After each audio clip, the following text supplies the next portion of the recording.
Stress interviews, myths and facts. To start with, 70% of interviews that are called as stress interviews are not really stress interviews. Right? So there are several interviews in which we get stressed. I've been there. I've been a quivering mess for several interviews, especially when I was straight out of engineering college for my IIM interviews, my internship interviews. I looked at the whole interviewing gig as something where they would put me under pressure and try to make me answer questions. I never reframed it as, hey, this is a chance for me to make my pitch. I didn't think of it as, okay, they want to know something about Rajesh, the person, beyond Rajesh, these numbers and facts. And this is my chance to communicate that to them. So my sense of humor just tanked. My wit deserted me. My cool deserted me. So I was waiting to be stressed. And so don't be that. Think of the interview as an opportunity to make a pitch and say, hey, they're asking me some questions. Sometimes I'm not at my comfort zone with these questions. Smile way out of them and say, hey, sorry, I didn't get this right. And then carry on. There are about tiny percentage of interviews become stress interviews themselves. And so tiny percentage, I mean 2-3%. And if a panel is interviewing 20 people over a week, they'll probably get super bored and go after 20 interviews or 40 interviews over a week. They'll go after one student. That's it, 2-3%. Don't attribute it to yourself. It is their mood. They're getting bored. Maybe they've been interviewing from 9 a.m. to 1 p.m. They catch a break and then do from 2 to 5. By the time it's 4:30, they're like, I'm having a crack at this guy. Then call you a something, not a cuss word, not a bad word, but something to put pressure on you to see how you react. If it becomes a stress interview, how you react and respond to the circumstance becomes more important than what the facts are. And so therefore, you can think of it as an opportunity. Suppose they ask you, hey, how does how internal combustion engine work? And you're like, look, I'm an electrical engineer.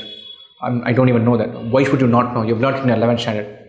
And then they go after you. Then you're like, look, I'm not expected to know this. That should give you a big relief.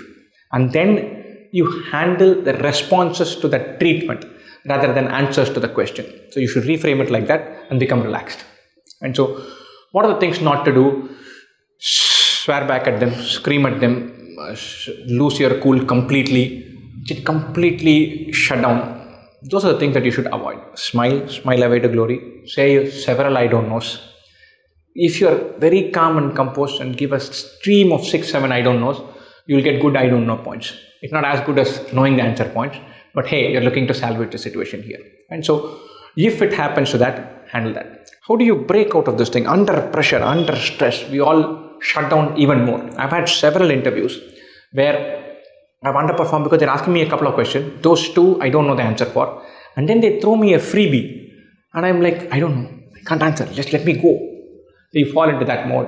That is the thing that you should avoid. Where you feel like, look, I would rather be anywhere else in the world than in this place, this room. You will see a Rajesh-shaped hole in the door if you give me 3 seconds. And so you have to kill that. You have to say, look, let me just pause. I think I'm feeling a little nervous. Could I just drink some water? I know the answer for this, but my brain is blank right now. Give me a minute. Anything to even convey vulnerability, but be human and say, hey, I'm not getting this. I'm a little anxious. Then you're fine. Then at least 1 or 2 panelists will realize that you're underperforming because you're sweating and not because you don't know anything. So they'll give you a chance to come back and compose yourself and be yourself again. There's no point judging you based on someone whom you're not.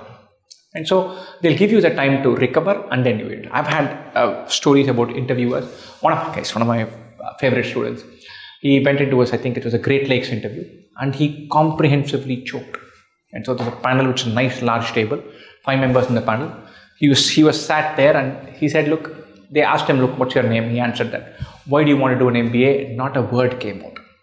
He became blank so comprehensively for like 3-4 minutes. They asked him questions and he answered nothing. And so that interview became borderline unsalvageable. Then they gave him some water. They said, look, you drink your water. Forget that you have an interview. Get out, go take a round. Come back in 2 hours. We'll interview you again. And then they had another interview with him. He didn't get the admit. That's because the interview didn't go well. That's all right. The second interview didn't go well. That's all right.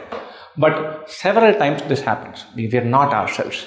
Sometimes just communicating that could get you some empathy. And several times, even in a panel, one guy is in a bad mood, 2 other people shut him down and do chill.